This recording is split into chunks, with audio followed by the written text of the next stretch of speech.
শত বছরের ঐতিহ্যবাহী শেরপুরের ছানার পায়েস অবশেষে স্বীকৃতি পেল ভৌগোলিক নিদর্শক জিআই পণ্য হিসেবে। দীর্ঘদিনের দাবি পূরণ হওয়ায় স্থানীয়দের মাঝে বিরাজ করছে বাঁধভাঙা উল্লাস। শেরপুরের ছানার পায়েসকে জিআই পণ্য হিসেবে চূড়ান্ত অনুমোদনের খবর নিশ্চিত করেছে শিল্প মন্ত্রণালয়ের অধীন পেটেন্ট, ডিজাইন ও ট্রেডমার্কস অধিদপ্তর। এরপরই উৎসবে মেতেছেন শেরপুরবাসী।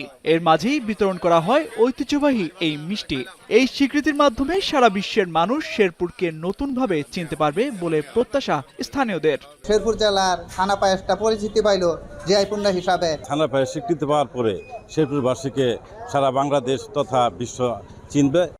জেলা সদর সহ ঝিনাইগাতি, শ্রীবর্দী, নকলা ও নালিতাবাড়ী উপজেলাতেও পাওয়া যায় এই ছানার পায়েস। শুধু সদরের 20টি দোকানেই প্রতিদিন প্রায় 200 থেকে 300 কেজি ছানার পায়েস বিক্রি হয়। প্রকারভেদে কেজি প্রতি 350 থেকে 400 টাকায় বিক্রি হয় ঐতিহ্যবাহী এই মিষ্টি।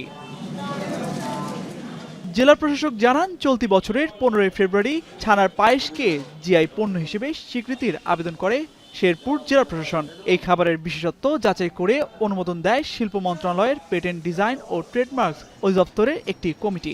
এই মিষ্টি শেরপুরের অর্থনীতিতে ইতিবাচক ভূমিকা রাখবে বলে আশাবাদী জেলা প্রশাসক।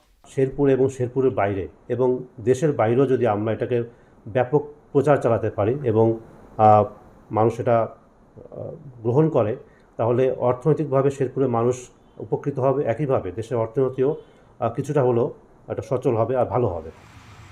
এর আগে শেরপুরের তুলসীমাল্লা ধান জিআই পণ্য হিসেবে স্বীকৃতি পায়।